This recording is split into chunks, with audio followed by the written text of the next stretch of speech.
Hey guys, welcome back to another Racial Legends video. Hope everyone's doing well. Today we're going to be doing a Candraphon guide.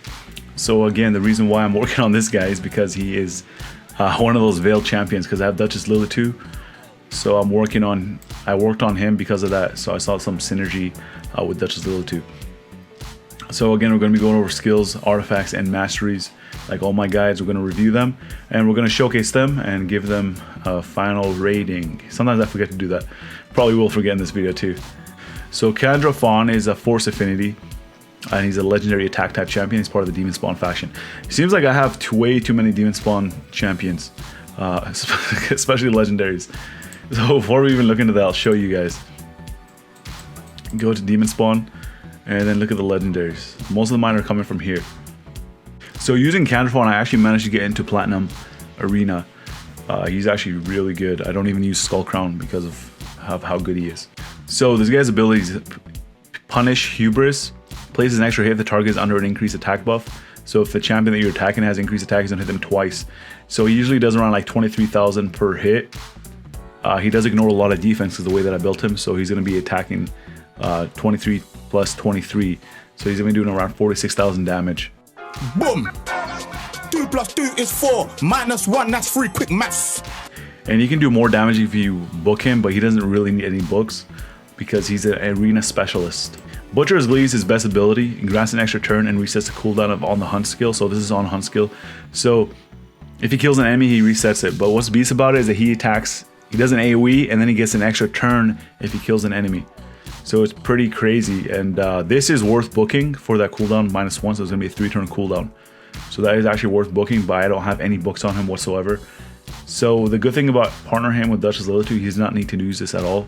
So he doesn't need to place Perfect Veil or place increased attack on himself, because Duchess Lily 2 is very fast, so she's gonna go first, and then she's gonna be placing that on him, placing both of these on him, plus block debuffs.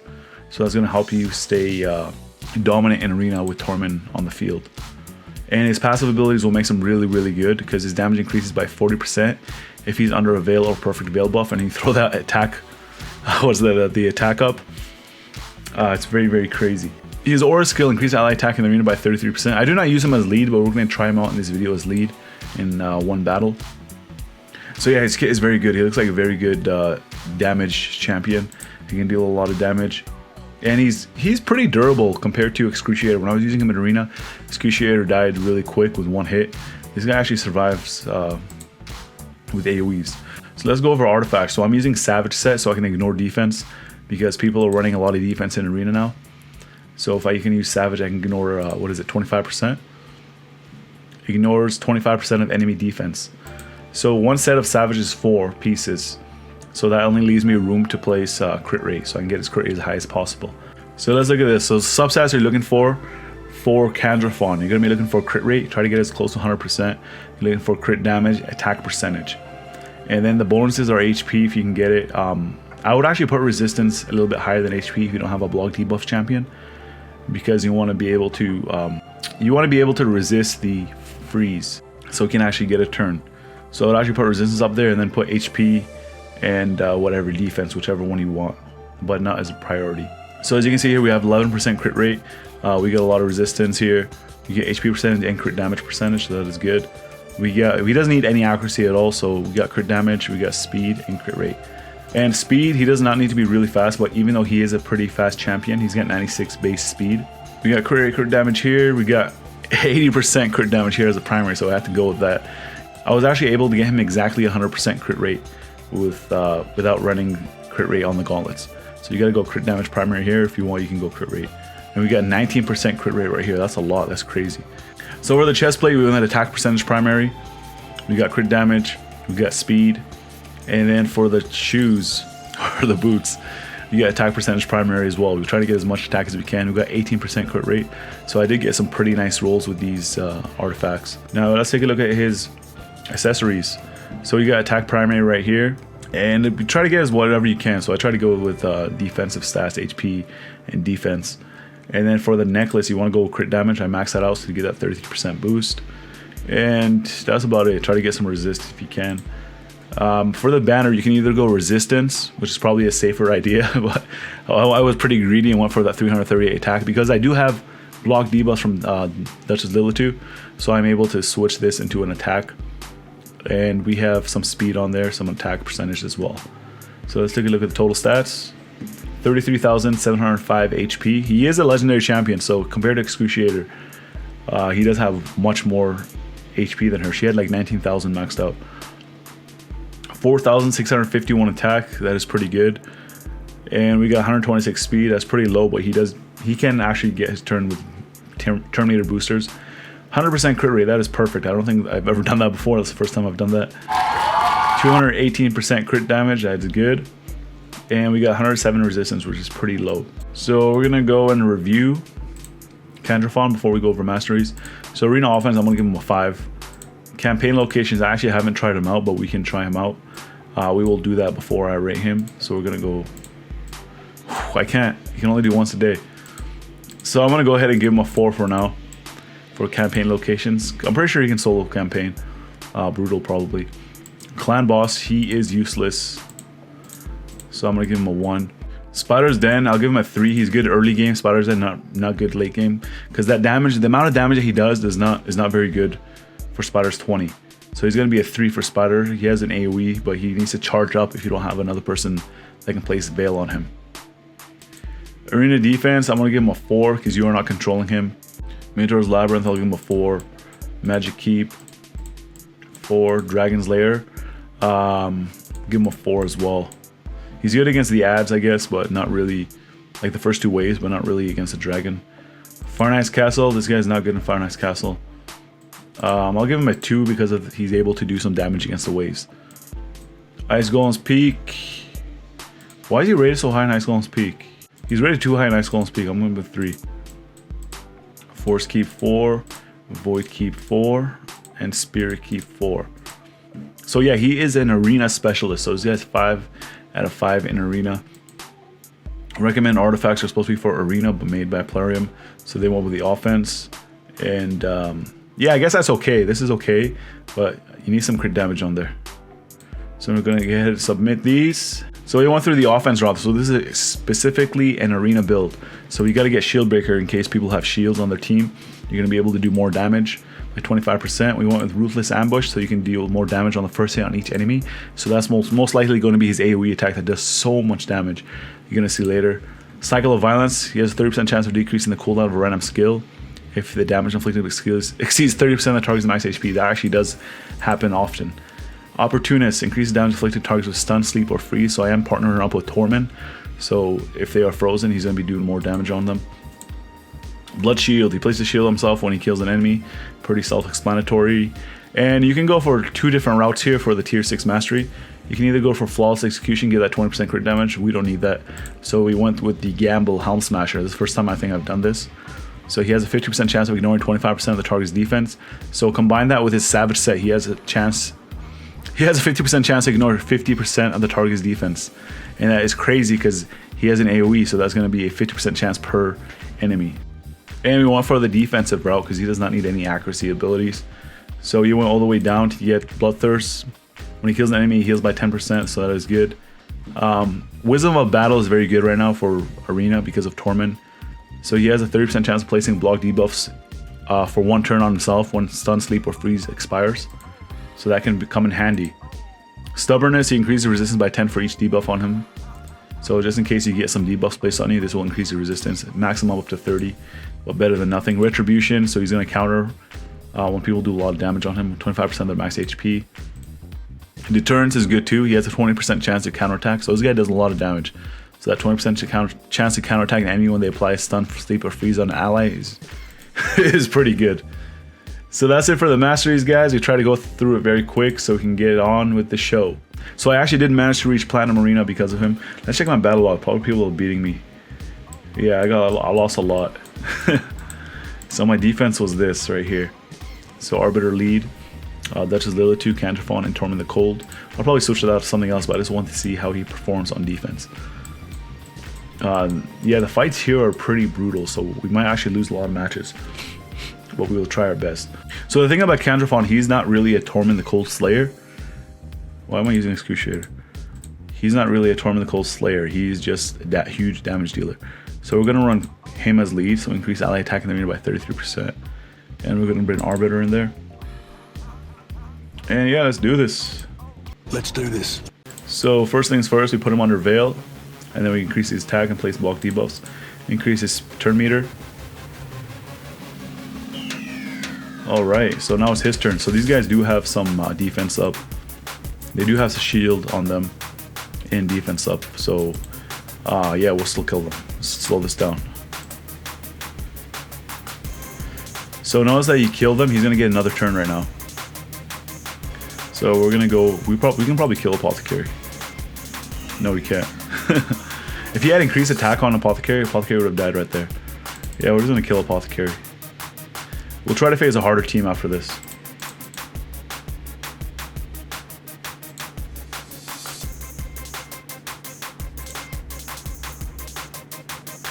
And I'll show you guys on auto as well. His AI is basically whatever, the AI for this team is basically whatever I would do if I was playing. So I don't know why I even control it.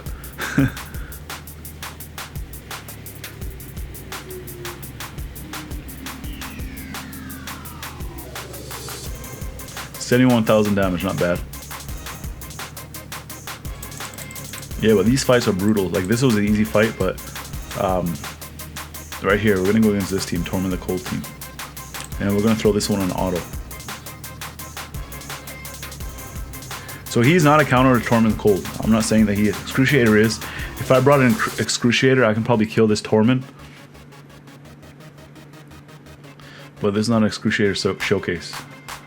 Okay, so these guys have attack up, so he's gonna be double hitting them. One. Okay, so he died before. I can't even show you.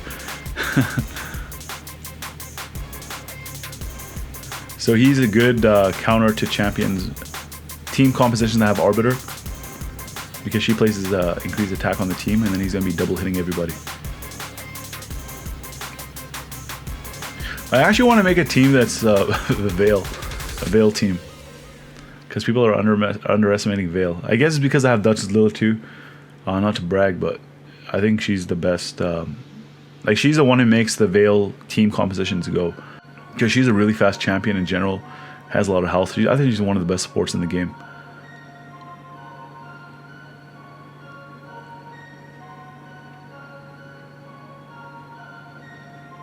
So if I was playing against a speed composition team, I would most likely switch out Candraphon lead to Arbiter lead, but I don't think it should be an issue because we have Torment.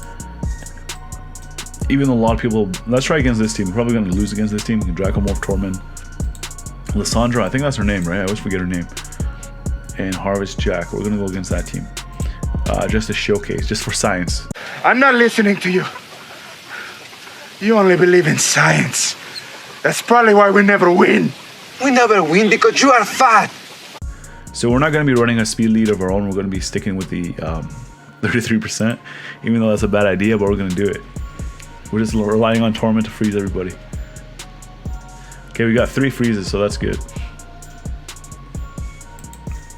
Throw it on auto.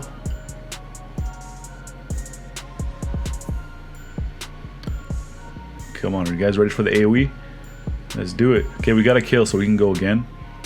Let's see who he goes after. Why would he use this? Oh my god! Wow! He could have killed somebody. Yo, he could have killed Harvest Jack if I was controlling it. That was not even a good. That was not a good decision by the AI. He should not use his on the hunt ability. Oh, it looks like we're still gonna win, so that's good.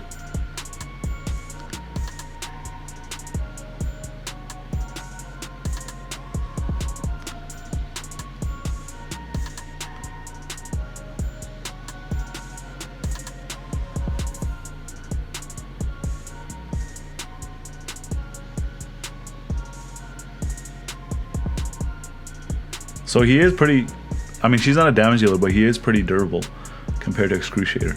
Excruciator just dies by looking at somebody. But she is an assassin, so we don't want to make her, they don't want to make her too OP.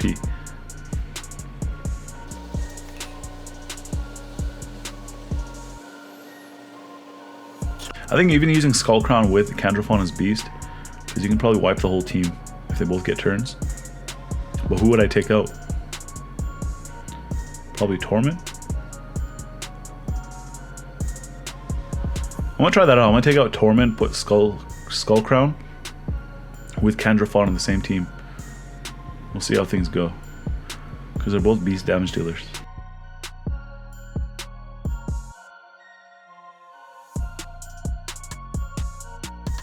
There we go, fight's done. So we'll do one more Skull Crown. So if I take out Torment, I'll probably lose to this team. So just damage testing, we're gonna go against this Gorgorep team. And we do have the increased attack by 33% in Arena. So we're gonna take out Torment, and we're gonna place Skull Crusher. Skull Crown. Too many skulls in this game, man. Skull Crown, Skull Sworn, Skull Crusher, Steel Skull. And yeah, I want to control it. I want to control it. I want to feel like I'm actually doing something.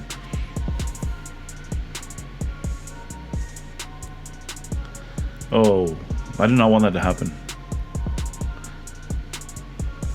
Okay, boost. Okay, good. Heal up, guys. Okay, Candraphon might slay everybody. One more left. There we go, 32 seconds.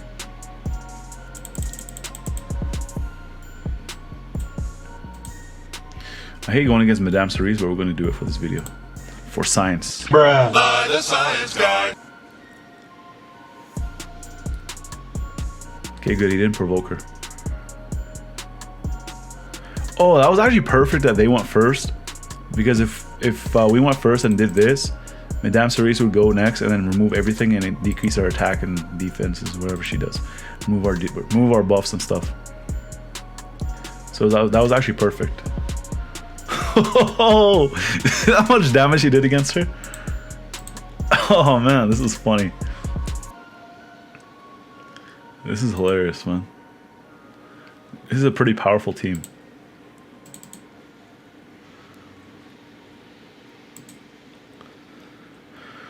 So he's got to remove this unkillable. There we go. And then we can kill her and then place this on auto. So I actually like this team, man. This team is good. Alright, so enough of this. So Candraphon is actually also good in Faction Wars. I was using him with my Demon Spawn team. Him and Duchess Lilitu and Excruciator were crazy good. So we're going to do this wave. See how much damage he does. There we go. 100,000 damage. That's crazy. And then we're going to skip to the dragon. So skip. Alright, so we made it to the dragon. He was actually doing a pretty good job. He has no issues staying alive, even if you don't have a team. Even if you don't have a team that has a lot of support, because he places perfectly on himself. So he's going to be in stealth until he can reach the next round. So he is pretty good for that. Let's see how well he stacks up against the dragon though. We'll see if he can survive his attacks.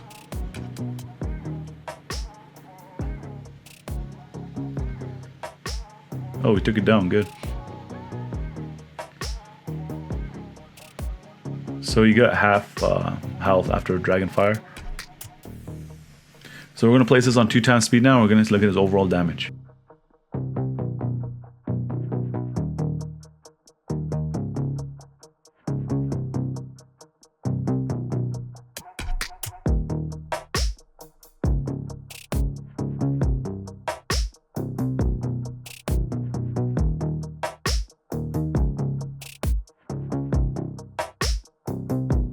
Alright, so he did 1.4 mil, and compared to Royal Guard, he did 1.7 mil. So he actually does do a lot of damage, considering that Royal Guard attacks based on any max HP. So he does actually hold his own against Royal Guard in terms of damage. So 1.4 mil is nothing to laugh at. It's pretty crazy. We get anything good? I'm just going to keep it. I don't have a lot of accuracy stuff. So I did not forget to rate him. So an overall champion, Candraphon, will probably be like a 7 or an 8, something like that. But if in terms of arena, he's a 10 out of 10. So he is a specialist, kind of. You can use him in, obviously, in some dungeons. Not all of them. You can probably just use him in Dragon, but he'll help you with the waves. So if you have issues with waves, he would be good. One more thing before we end the video, we're gonna test him out in Brutal. That's one thing I forgot to do. We're gonna throw in Candraphon here with these guys, and let's go. So because he wasn't under stealth, he couldn't kill everybody.